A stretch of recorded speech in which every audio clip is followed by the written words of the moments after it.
Profissional dos Servidores Civis do Poder Executivo do Estado do Espírito Santo. Decreto número 1595-R, de 06, de dezembro, de 2005. Institui o Código de Ética dos Servidores Civis do Poder Executivo do Estado do Espírito Santo.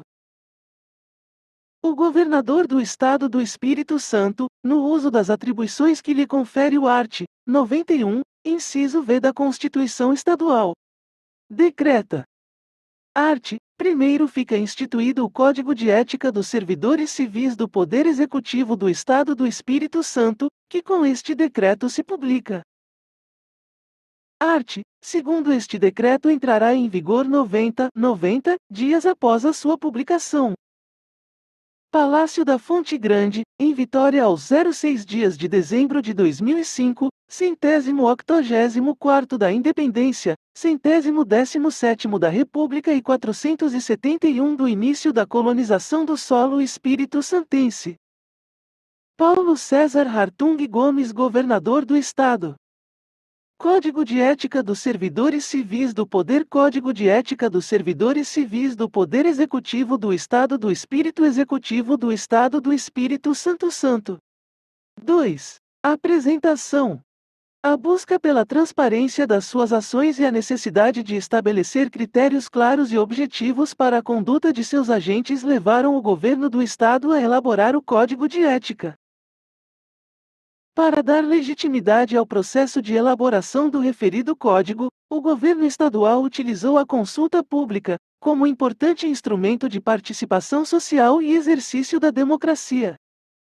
Agora, após todo o processo de discussão, entregamos à sociedade capixaba o Código de Ética Profissional dos Servidores Civis do Poder Executivo do Estado do Espírito Santo, instrumento de valorização do servidor e do serviço público.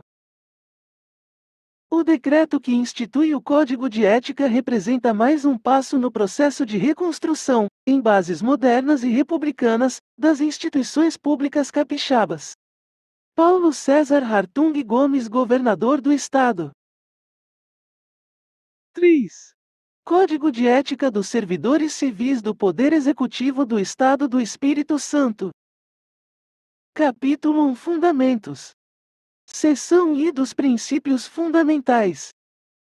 Art. 1º são princípios fundamentais a serem observados pelos servidores públicos civis do Poder Executivo, abrangidos por este Código. E, interesse público, os servidores públicos devem tomar suas decisões considerando sempre o interesse público. Não devem fazê-lo para obter qualquer favorecimento para si ou para outrem.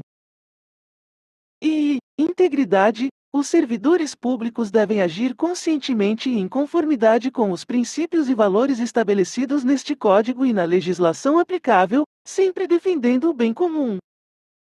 E, imparcialidade, os servidores públicos devem se abster de tomar partido em suas atividades de trabalho, desempenhando suas funções de forma imparcial e profissional. E transparência, as ações e decisões dos agentes públicos devem ser transparentes, justificadas e razoáveis. Honestidade, o servidor é corresponsável pela credibilidade do serviço público, devendo agir sempre com retidão e probidade, inspirando segurança e confiança na palavra empenhada e nos compromissos assumidos. Responsabilidade, o servidor público é responsável por suas ações e decisões perante seus superiores, sociedade e entidades que exercem alguma forma de controle, aos quais deve prestar contas, conforme dispuser lei ou regulamento. Respeito, os servidores públicos devem observar as legislações, federal, estadual e municipal, bem como os tratados internacionais aplicáveis. Devem tratar os usuários dos serviços públicos com urbanidade, disponibilidade, atenção e igualdade, sem qualquer distinção de credo, raça, posição econômica ou social. Competência, o servidor público deve buscar a excelência no exercício de suas atividades, mantendo-se atualizado quanto aos conhecimentos e informações necessários, de forma a obter os resultados esperados pela sociedade. 4. Seção II dos deveres do servidor público. Art. 2º é dever do servidor público. I. Agir com honestidade e integridade no trato dos interesses do Estado. II. Exercer, com zelo e dedicação, as atribuições do cargo ou função. II. Tratar com cortesia, urbanidade e atenção os demais servidores públicos e os usuários do serviço público. IV. Ser assíduo e pontual no serviço. V. Guardar sigilo sobre os assuntos do órgão. V. Ser leal às instituições constitucionais e administrativas a que servir. VI. Observar as normas legais e regulamentares. VII. Fornecer, quando requerido e autorizado por lei, informações precisas e corretas. X. Respeitar a hierarquia, porém, sem temor de representar contra qualquer superior que atente contra este código, lei ou regulamento. X. Levar ao conhecimento da autoridade as irregularidades de que tiver ciência, em razão do cargo ou função. X. Utilizar os recursos do Estado para atender ao interesse público, respeitando as leis e regulamentos pertinentes. X e I. Manter conduta compatível com a moralidade pública e com este código de ética, de forma a valorizar a imagem e a reputação do serviço público. X e I. Informar sobre qualquer conflito de interesse, real ou aparente, relacionado com seu cargo, emprego ou função e tomar medidas para evitá-los. X e V. Ser preciso, objetivo e claro em suas manifestações verbais, escritas ou por qualquer outro meio. Suas manifestações devem representar o seu entendimento da questão, e não atender a interesses de superiores, fornecedores, usuários ou outra parte interessada. O mesmo se aplica à emissão de documentos, certidões, atestados ou equivalentes e a registros contábeis, financeiros ou administrativos. XV. Representar contra a ilegalidade, omissão ou abuso de poder de que tenha tomado conhecimento, indicando elementos de prova, para efeito de apuração em processo apropriado. XVI. Quando em missão ao exterior, comportar-se de forma a reforçar a reputação do Estado e do Brasil. 5. XVI. Respeitar a outros códigos de ética aplicáveis, em razão de classe, associação ou profissão. Art. 3º é dever, ainda, do servidor, diante de qualquer situação, verificar se há conflito com os princípios e diretrizes deste código, devendo questionar-se: I. Seu ato viola lei ou regulamento. I. Seu ato é razoável e prioriza o interesse público. I. Sentiria-se bem, caso sua conduta fosse tornada pública. Parágrafo único. Em caso de dúvida, o servidor deverá consultar as respectivas comissões de ética. Seção II das vedações. Art. 4º ao servidor público é vedado: I. Pleitear, sugerir ou aceitar qualquer tipo de ajuda financeira, presente, gratificação, prêmio, comissão, empréstimo pessoal ou vantagem de qualquer espécie, para si ou para outrem, para influenciar ou deixar de fazer algo no exercício de seu cargo, emprego ou função pública.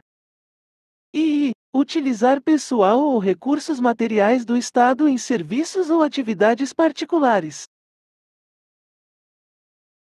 II. Referir-se, de modo depreciativo ou desrespeitoso, a outros servidores públicos, a autoridades públicas ou a atos do poder público, admitindo-se a crítica em trabalho assinado.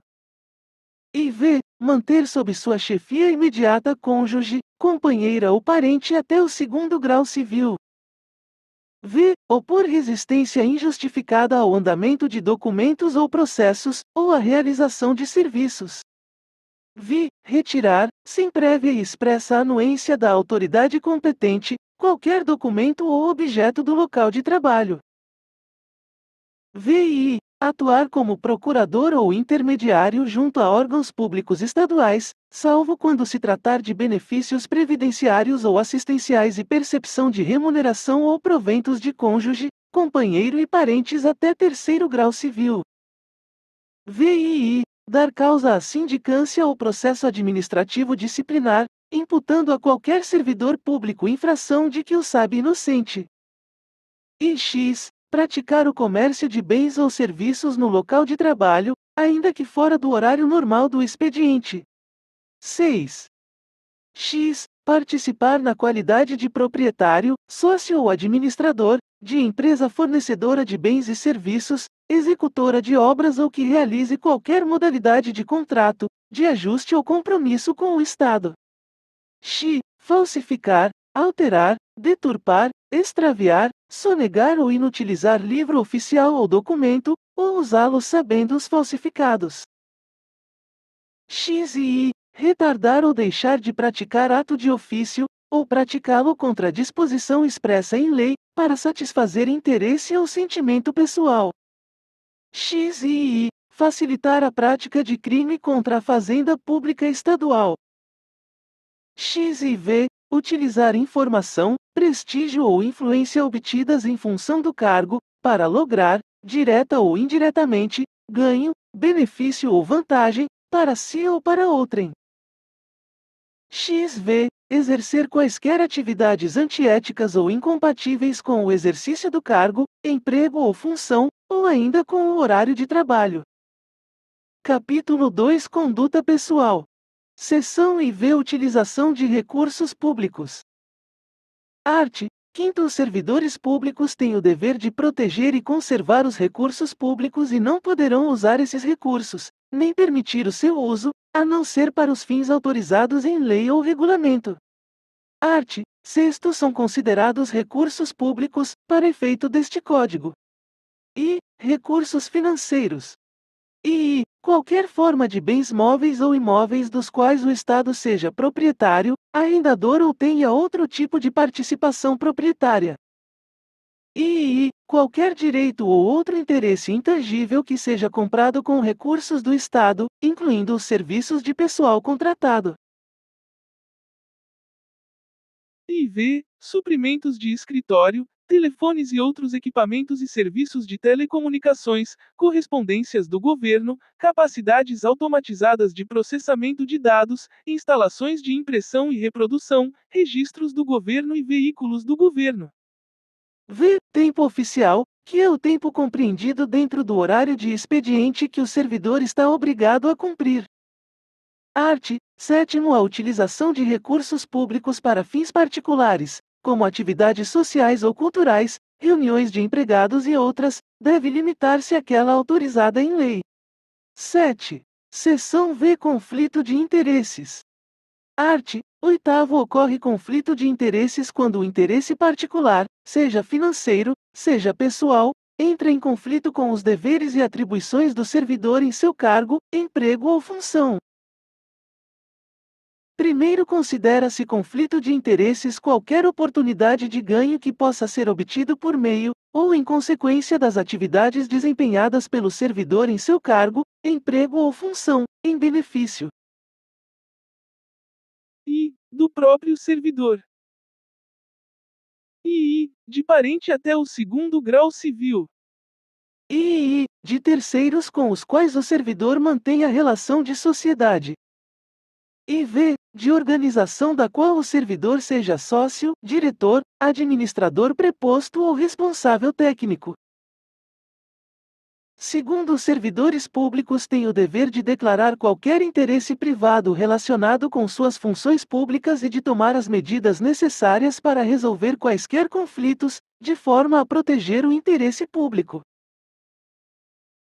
Art. 9. São fontes potenciais de conflitos de interesse financeiro e devem ser informadas. I. Propriedades imobiliárias.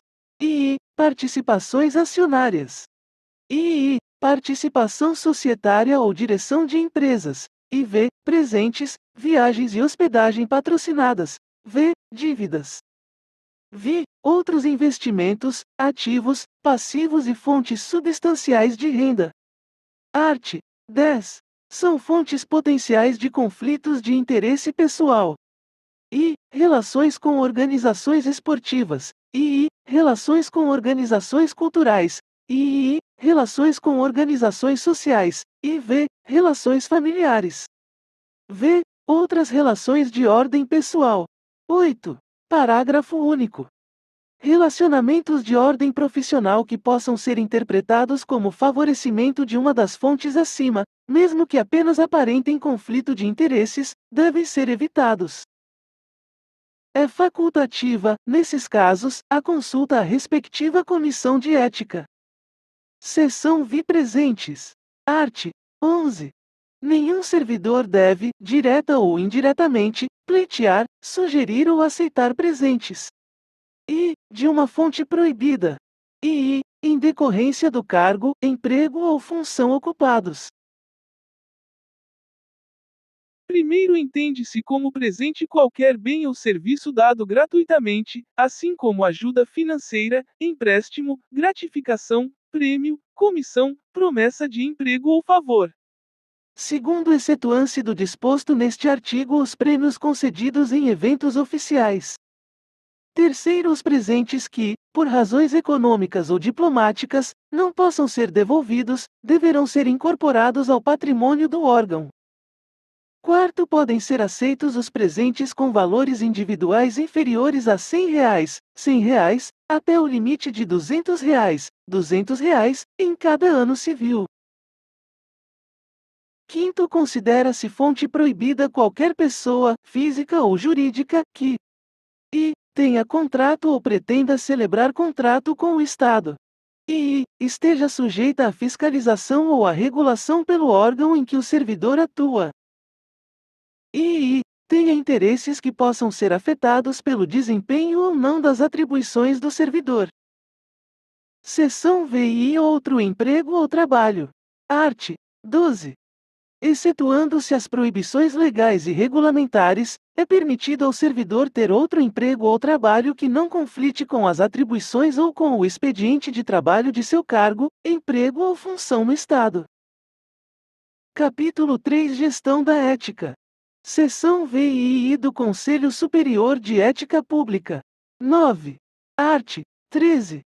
Fica criado o Conselho Superior de Ética Pública do Estado do Espírito Santo, vinculado ao gabinete do governador do Estado, competindo-lhe e revisar as normas que dispõem sobre conduta ética na administração pública estadual. E elaborar e propor a instituição do Código de Conduta das Autoridades, no âmbito do Poder Executivo Estadual. E expedir resoluções que detalhem ou esclareçam pontos previstos no Código de Ética. Art. 14. Instituído o Código de Conduta a que se refere o artigo anterior, competirá ao Conselho Superior de Ética Pública. E subsidiar o governador do Estado e os secretários na tomada de decisão concernente a atos de autoridade que possam implicar descumprimento das normas do Código de Conduta. E receber denúncias sobre atos de autoridade praticados em contrariedade às normas do Código de Conduta, e proceder à apuração de sua veracidade, desde que devidamente instruídas e fundamentadas, inclusive com a identificação do denunciante. E determinar a realização de diligências que julgar convenientes.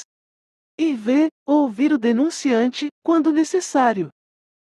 Comunicar ao denunciante, quando terminado o procedimento, as providências adotadas. Submeter ao governador do Estado sugestões de aprimoramento do Código de Conduta. Dirimir dúvidas a respeito da interpretação das normas do Código de Conduta e deliberar sobre os casos omissos. Dar ampla divulgação ao Código de Conduta. Orientar e aconselhar as comissões de ética dos órgãos e entidades. Emitir resoluções, para detalhar ou esclarecer pontos do Código de Ética. Elaborar e aprovar o regimento padrão das comissões de ética.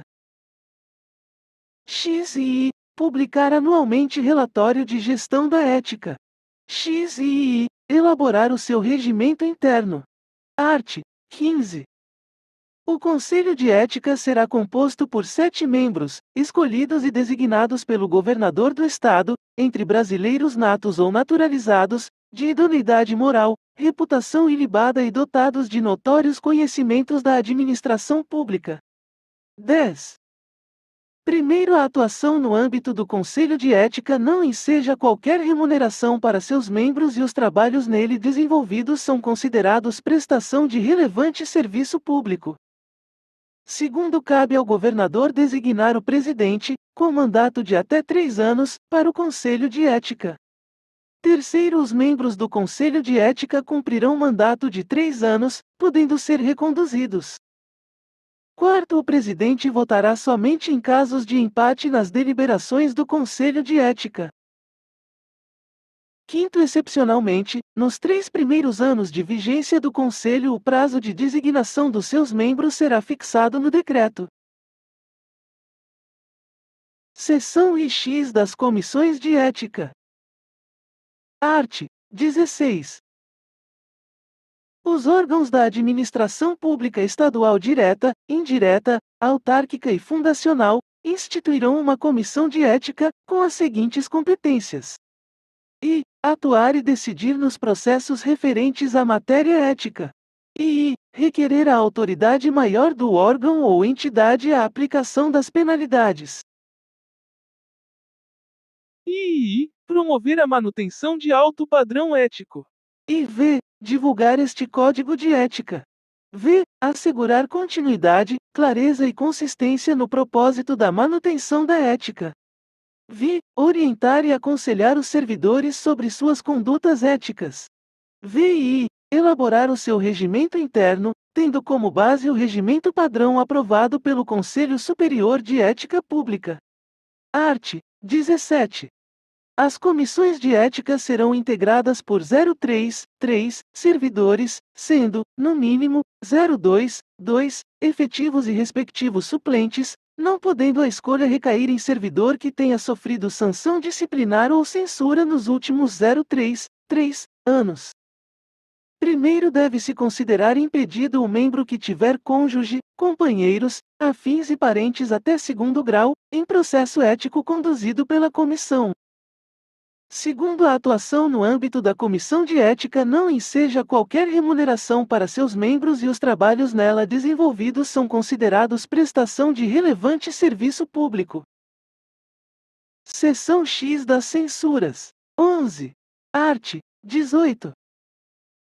A transgressão aos princípios e às normas contidas neste Código constituirá infração ética suscetível, conforme a natureza do ato e as circunstâncias de cada caso, as seguintes censuras.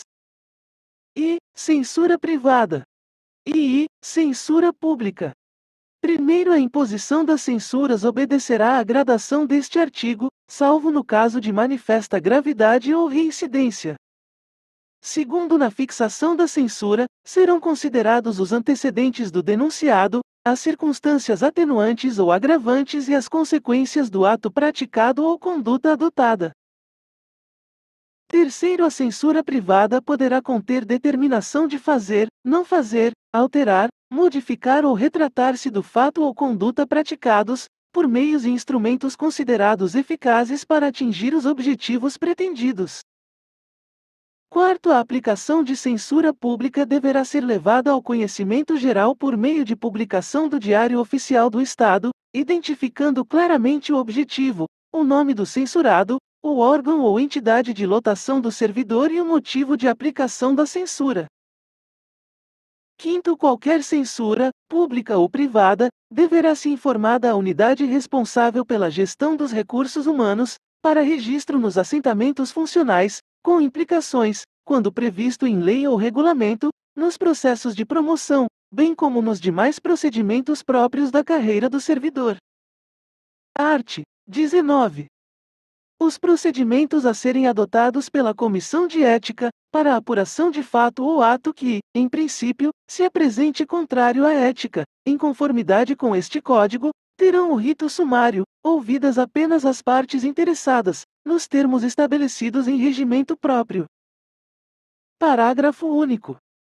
Poderá a Comissão de Ética, dada a eventual gravidade da conduta do servidor ou sua reincidência, encaminhar a sua decisão e respectivo expediente para a Comissão Permanente de Processo Disciplinar do respectivo órgão, se houver, e, cumulativamente, se for o caso, a entidade em que, por exercício profissional, o servidor público esteja inscrito, para as providências disciplinares cabíveis. O retardamento dos procedimentos aqui prescritos implicará comprometimento ético da própria comissão, cabendo à comissão de ética do órgão hierarquicamente superior o seu conhecimento e providências. Seção X da denúncia. Art. 20. A denúncia, para efeito deste Código, compreende a formalização de informação na qual se alega uma transgressão ao Código de Ética por um servidor ou por servidores de um órgão ou entidade pública. 12. Art. 21. A denúncia deve ser encaminhada à Comissão de Ética do órgão em que o denunciado atua e deve conter I. Nome, S. Do, S. Denunciante, S. II. Nome, S. Do, S. Denunciado, S. II. Prova ou indício de prova da transgressão alegada. Primeiro, na ausência da Comissão de Ética, a denúncia deve ser encaminhada para o titular do órgão ou para o Conselho Superior de Ética Pública. Segundo, os procedimentos tramitarão em sigilo, até seu término, só tendo acesso às informações as partes, seus defensores e a autoridade judiciária competente. Seção X e I. Disposições Gerais. Art. 22. Para fins de apuração de comprometimento ético, entende-se por servidor público todo aquele que, por força de lei, contrato ou de qualquer ato jurídico, preste serviços de natureza permanente, temporária ou excepcional, ainda que sem retribuição financeira, desde que ligado direta ou indiretamente a qualquer órgão do poder estatal, como as autarquias, as fundações públicas, as entidades paraestatais, as empresas públicas e as sociedades de economia mista, ou qualquer setor onde prevaleça o interesse do Estado. Art. 23. Em cada órgão do Poder Executivo Estadual em que qualquer cidadão houver de tomar posse ou ser investido em função pública, deverá ser prestado, perante a respectiva Comissão de Ética, um compromisso de acatamento e observância das regras estabelecidas por este Código de Ética.